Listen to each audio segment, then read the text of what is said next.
Pada zaman Khilafah Umar bin Khattab anhu, beliau berkuasa di tahun 13 Hijriah. Umar bin Khattab berkuasa 10 tahun. Tahun 13 sampai tahun 23 Hijriah. Di tahun 13 Hijriah ini teman-teman, beliau mengatur penataan pemerintahannya. Mulailah memilih-milih orang yang akan jadi gubernur. Dikirimlah ke negeri ini gubernur, sahabat-sahabat yang sangat zuhud, ya. Selalu ibadahnya bagus, ya. Kemudian tidak pernah berbuat maksiat. Itu dikirim semua oleh Umar bin Khattab. Di tahun 15 Hijriah, pertama kali beliau mengiklankan untuk jihad besar-besaran dan ekspansi Islam. Tepatnya menuju ke negeri Syam. Jadi tadi saya bilang kalau misalnya ini adalah Jazirah Arab, maka negeri Syam ada di utara Jazirah Arab. Maka Umar bin Khattab ingin menyerang ke sini, ya, ke negeri Syam untuk mengekspansi Islam.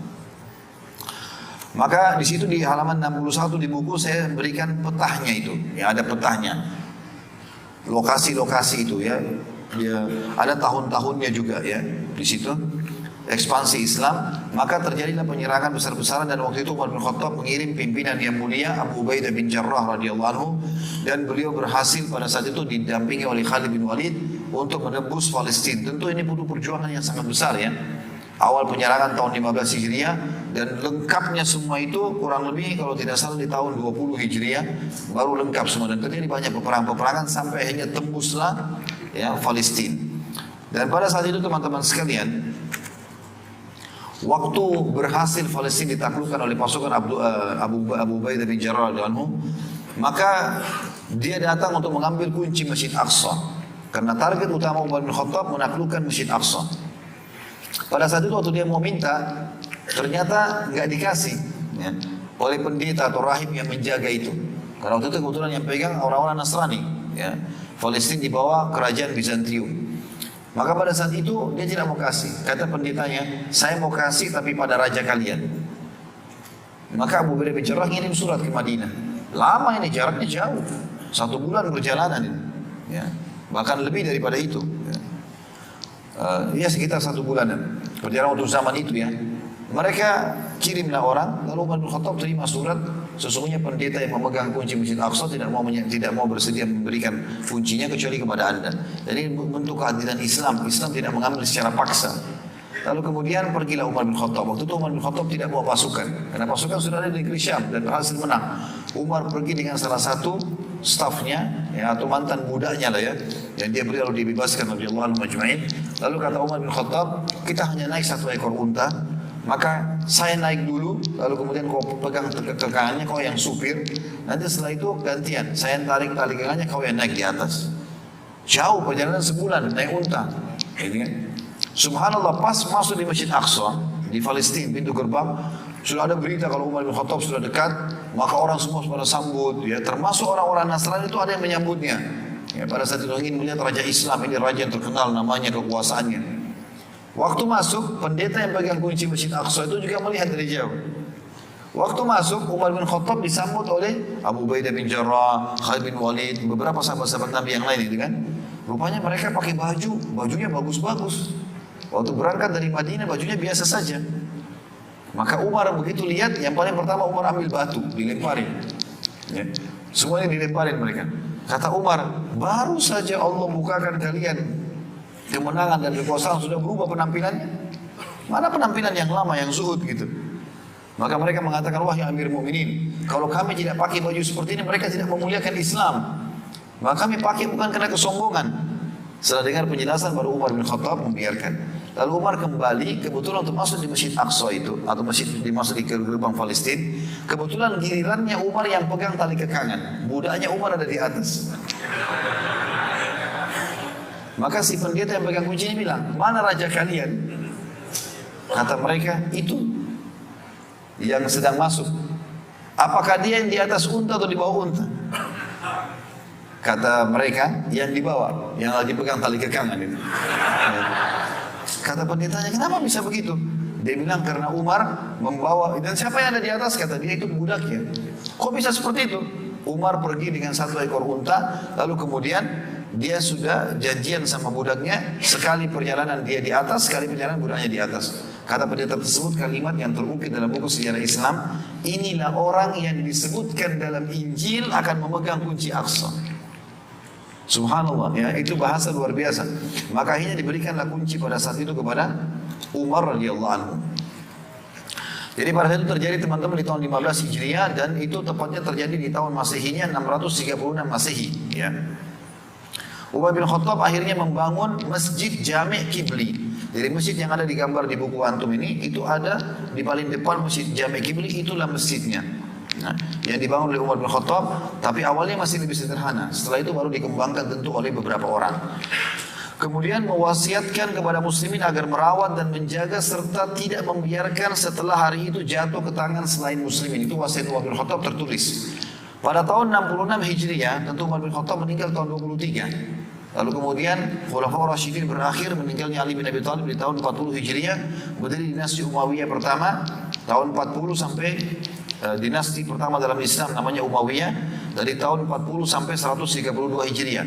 Di tengah-tengah masa kejayaan khilafah Umayyah ini, itu di tahun 66 ada seorang khalifah bernama Abdul Malik bin Marwan. Orang ini membangun Masjid Aqsa dengan permanen, dibangunkan lebih rapi, lebih besar, ditaruh ornamen-ornamen banyak sekali. Dan sampai hari ini peninggalan dia masih ada, khalifah ini. Dia bangun dengan permanen dan dilanjutkan oleh anaknya Al-Walid Ibn Abdul Malik rahimahumullah.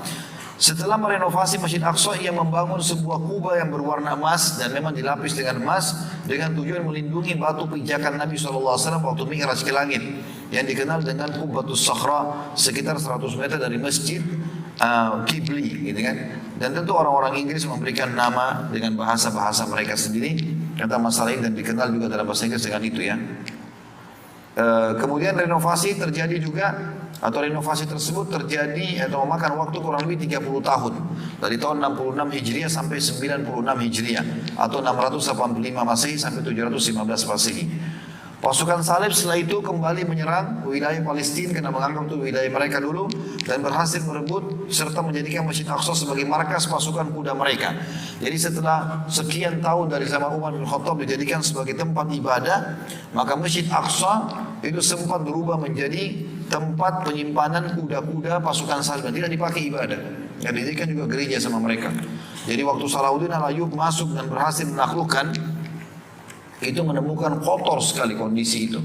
Makanya sekarang tembok-tembok dibiarin, kemudian itu semua dibersihkan lantainya, lalu dipasangkan karpet yang mewah yang bisa dipakai sholat oleh kaum muslimin.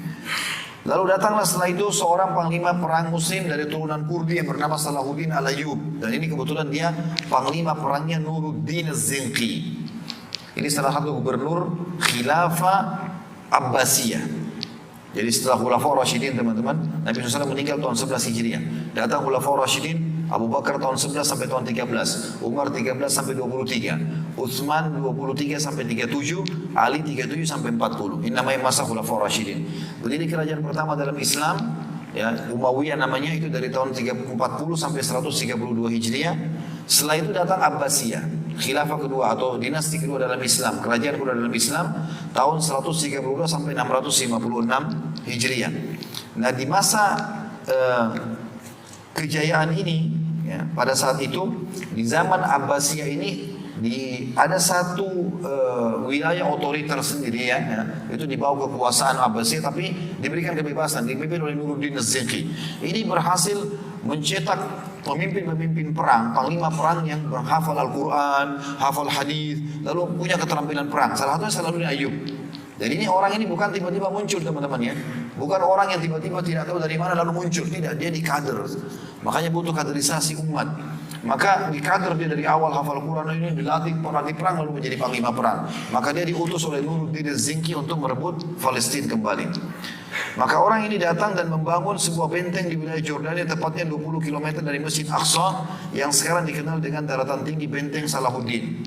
Jadi kalau teman-teman mau masuk ke Palestina, biasanya kalau lewat darat itu pasti kita mampir ke Jordania. Jordan kena lewat darat, dekat sekali, cuma 20 menit saja, ya, dari Amman itu kalau tidak salah, masuk ke wilayah border atau perbatasan dengan Israel atau Palestina. Yang jelas teman-teman sekalian, ya, di situ Salahuddin bangun benteng, dan saya pernah ke bentengnya, tinggi sekali daratan itu. Dan ternyata saya tanya orang asli Jordania, kenapa Salahuddin Al-Ayyub kira-kira memilih lokasi ini? Waktu itu kebetulan kami pergi di bulan Desember, itu dingin sekali tempat itu sangat tinggi dan bentengnya kokoh gitu. Dia bilang karena dari sini coba perhatikan Khalid, lihat baik-baik. Dari sini, itu Jordania. Kalau kau perhatikan dari atas benteng ini, kamu akan bisa lihat Masjid Aqsa, kelihatan.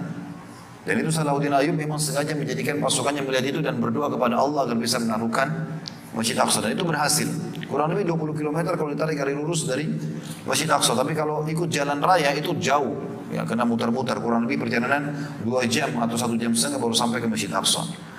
Salahuddin rahimahullah berhasil merebut kembali Palestina dan Masjid Aqsa dari genggaman pasukan Salim yang telah mendudukinya kurang lebih 88 tahun. Kemudian itu tepatnya terjadi tanggal 27 Rajab tahun 573 Hijriah atau sama dengan 2 Oktober tahun 1187 Masehi. Ya. Selanjutnya dibangun lagi oleh Sultan Abdul Hamid II. Ini Sultan Uthmaniyah. Jadi teman-teman waktu tahun 656 Hijriah runtuh Abbasiyah oleh kerajaan Mongolia, suku Tatar, Genghis Khan dan grupnya. Maka berdiri setelah itu Uthmaniyah. Kalau saya tidak salah di tahun 673 Hijriah sampai kurang lebih 93 tahun yang lalu. Karena runtuh berubah jadi khilafah, menjadi republika itu tahun 1924 di tangan Ataturk, ya, Mustafa. Ya. Maka di sini salah satu sultannya Utsmaniyah namanya Sultan Abdul Hamid II itu tahun berkuasa tahun 1876 sampai 1911 itu terus dengan gigih mempertahankan Palestina dan Masjid Aqsa sebagai wakaf umat Islam sampai runtuhnya Utsmaniyah tahun 1924. Nah, pada saat itu orang-orang Yahudi mendatangi Sultan Abdul Hamid II ini lalu minta agar mereka dikasih tempat di Palestina. Tapi Sultan Abdul Hamid menolak, nggak boleh gitu kan. Maka mulailah mereka membuat program-program untuk menggulingkan Sultan Abdul Hamid ini. Di antaranya mereka sudah mengatur strategi tahun 1917 Masehi, ya. Kemudian berhasil mendirikan negara Israel 1948. Nah pada tahun 1924 runtuh Utsmaniyah, dan itu sebabnya karena Abdul Hamid, ya, rahimahullah ini itu mulai difitnah, mulai disebarkan macam-macam fitnah dan muncullah Mustafa Kamal Ataturk. Ya, sebenarnya Mustafa Kamal lebih kita sebut Ataturk ini kurang pas gitu. Ya. Jadi Mustafa Kamal di sini karena Ataturk itu bapaknya orang Turki, padahal sebenarnya dia sudah direkayasa keadaannya untuk bisa menaklukkan, menghilangkan khilafah Utsmaniyah ini. Yang jelas beliau sempat mempertahankan Masjid Aqsa dan Palestina sampai di akhir hidup beliau. Ya. Itu kurang lebih gambaran akhir pertahanan umat Islam di Palestina. Nah,